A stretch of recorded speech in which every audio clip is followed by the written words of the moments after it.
আসসালামু আলাইকুম। বিড়ালের একটি গুরুতর রোগ হচ্ছে ক্যাট ফ্লু। এই ক্যাট ফ্লুর একটা ভাইরাস হচ্ছে ফেলাইন প্যান লিউকোপেনিয়া, যেটার মাধ্যমে ক্যাট ফ্লু হয় এবং এই ভাইরাসটার কারণে বিড়ালের হচ্ছে বমি হয়। অনেক ক্ষেত্রে দেখা যায় কি, এই বমির সাথে হচ্ছে নিয়মিত বমি হলে বমির সাথে কৃমি চলে আসে। বিড়ালকে প্রতি ৩ মাস পর কৃমির ওষুধ খাওয়াতে হয়।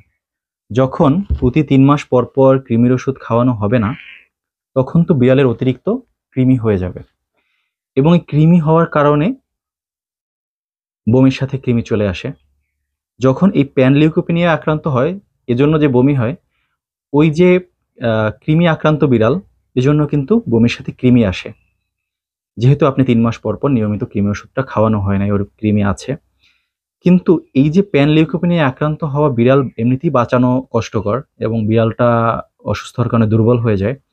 তখন আপনি না বুঝে যেহেতু বমির সাথে কৃমি আসে দেখেছেন, আপনি কৃমির ওষুধ নিজে থেকেই খাইয়ে দেন।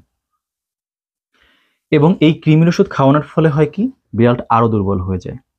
এমনিতেই মারাত্মক রোগে বিড়াল দুর্বল, তারপরে আবার কৃমির ওষুধ খাওয়ানোর পরে আরো অতিরিক্ত দুর্বল হয়েছে, যার ফলে বিড়ালটা কি হয়, মৃত্যুর দিকে আপনি আরো এক ধাপ নিজে থেকে এগিয়ে দিয়েছেন। তাই কোনো ডাক্তারের পরামর্শ ছাড়া আপনি এভাবে নিজে থেকে চিকিৎসাটা না করাটাই উত্তম। কারণ ডাক্তার অনেক কিছু মাথায় নিয়ে তারপরে হচ্ছে একটা চিকিৎসা দেয়, কখন দেয়া যাবে কখন দেয়া যাবে না, বিভিন্ন লক্ষণ দেখে তারপরেই হচ্ছে চিকিৎসাটা করে। তাই এই ব্যাপারটা আমাদের কাছে কমনলি আসে, এজন্যই আপনাদের সাথে শেয়ার করলাম।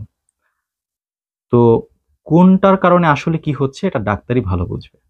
আপনারা ডাক্তারের পরামর্শ নিয়ে অবশ্য চিকিৎসা নেবেন এবং এ ধরনের কাজগুলো থেকে দূরে থাকবেন। আশা করি ব্যাপারটা আপনারা মাথায় রাখবেন। আমাদের সাথে থাকার জন্য অসংখ্য ধন্যবাদ। আসসালামু আলাইকুম।